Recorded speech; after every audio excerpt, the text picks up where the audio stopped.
5분만 읽는 설교는 요한복음 2장 9절에서 10절 연회장이 신랑에게 한 말입니다. 오늘 본문은 지난번처럼 가나 혼인잔치 기적의 사건에 대한 것입니다. 제가 연출가 입장에서 요한복음 2장의 가나 혼인잔치 기적의 사건에서 처음에는 마리아를, 그 다음으로는 하인들을, 그리고 오늘은 연회장을 주인공으로 내세우고 있습니다. 연회장은 하인들이 또한 물로 된 포도주를 맛보았지요. 사실 연회장은 물로 된 포도주를 맛본 행위 하나만으로도 벌써 연회장으로서의 품위를 잃은 처신이었습니다. 그 잔치 자리에서 일어난 일에 대해서는 총책임자로서 모두 알아야 했거든요. 그랬는데 거기에 그 영문을 알기 위해서 또다시 신랑까지 불러댔습니다. 연회장이 신랑까지를 부른 처사야말로 아직도 연회장이 포도주의 출처에 대해서 깜깜이었다는 것을 스스로 드러내는 행위였습니다. 우리는 연회장이 주인공으로 등장하는 본문을 배경으로 하면서 연회장이 신랑에게 한 말이라는 제목으로 묵상하고자 합니다. 연회장이 신랑에게 한 말, 무슨 뜻입니까? 먼저는 연회장에게는 주님이 보이지 않았다는 뜻입니다.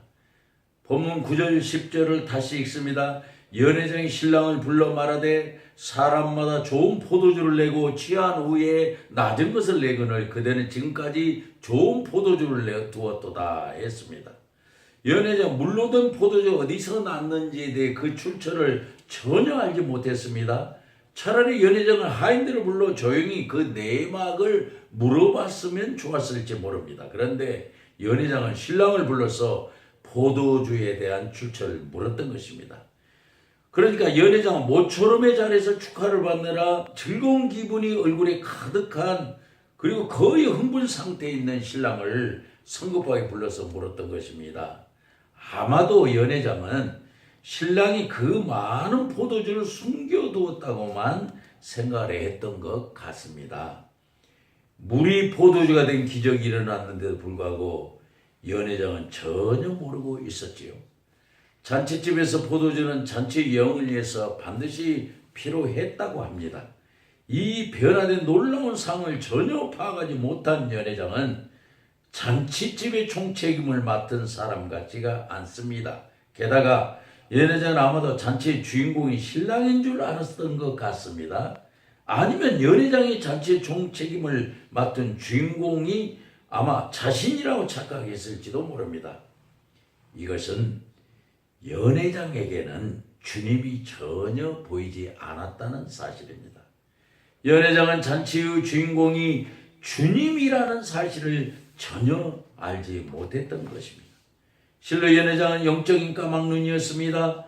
만약 연회장에게 주님이 보였다면 그는 오히려 주님을 찾아서 놀라운 기적의 사건을 일으키심에 대해서 정중하게 예의를 갖추었을 것이기 때문이다. 이것은 다른 것이 아니라 우리 삶의 자리에서 주님이 보여야 한다는 교훈입니다. 그 다음으로 연회장이 신랑에게 한 말 무슨 뜻입니까?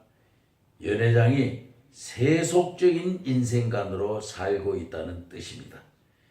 연회장이 신랑을 불러 말하되 사람보다 먼저 좋은 포도주를 내고 취한 후에 낮은 것을 내거늘 이라는 말에서 그가 세속적인 모습으로 살아가고 있구나.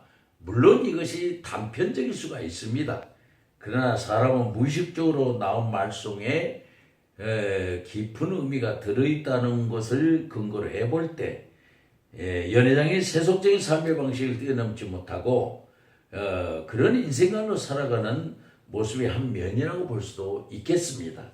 그런데 알고 보면 연회장의 세속적인 모습이 어쩌면 우리 실존의 단면일지 모릅니다. 왜요? 우리의 삶은 처음에는 좋다가 나중에는 경우가 나빠지는 경우가 허다하기 때문입니다.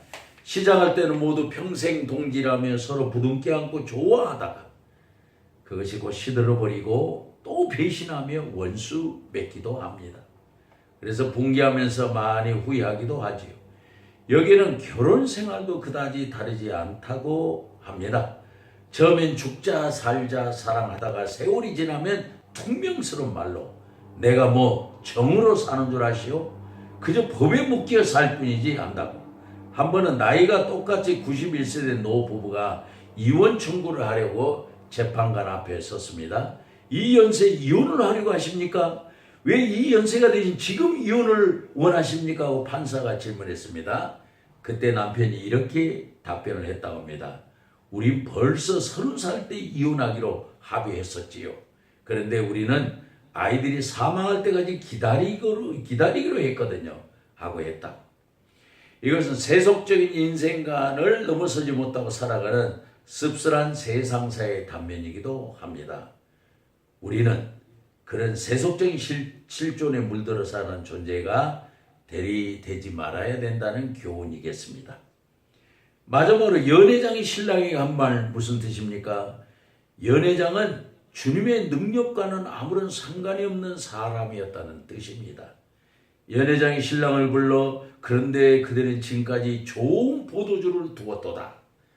신랑이 그 많은 포도주를 어디에다 두었다가 내려온 것으로 생각했던 연회장입니다. 그러면 이것의 원인은 연회장이 주님의 능력을 조금도 생각하지 않았다는 근거가 됩니다.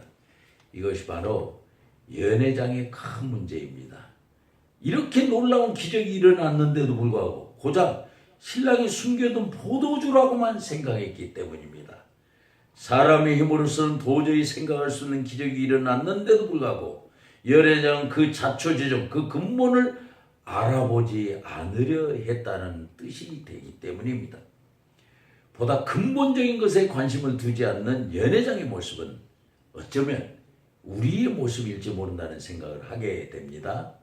그것은 우리가 보다 근본적인 걸 구하지 못하고 피상적인 것만을 구하고 있다는 점에서입니다. 지금 우리의 구하는 것이 아픕니다. 고쳐주소서, 가난합니다. 물질을 주소서, 슬픕니다. 위로해 주소서, 죄책감에 눌려 있습니다. 자유를 주소서 하는 것 등이라면 보다 근본적인 것을 구하고 있는지에 대해서 의문이 가기 때문입니다.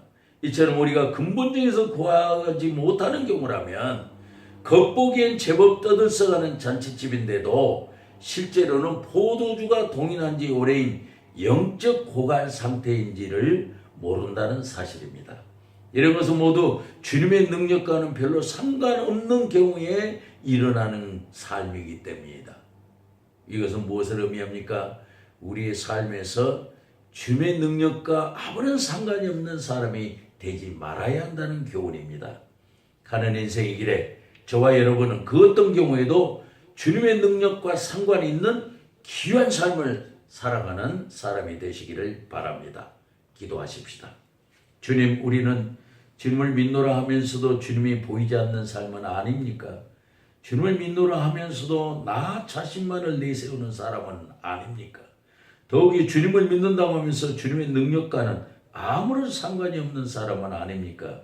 바라기는 우리 그리스도인들은 어떤 환경 가운데서도 주님을 주인으로 모시고 주님과 상관이 있는 삶을 살아가는 사람들이 되게 하옵소서. 그 어떤 경우에도 주님을 주인으로 모시고 살아가는 사람에게 반드시 복을 내리시는 예수님의 이름으로 기도합니다. 아멘.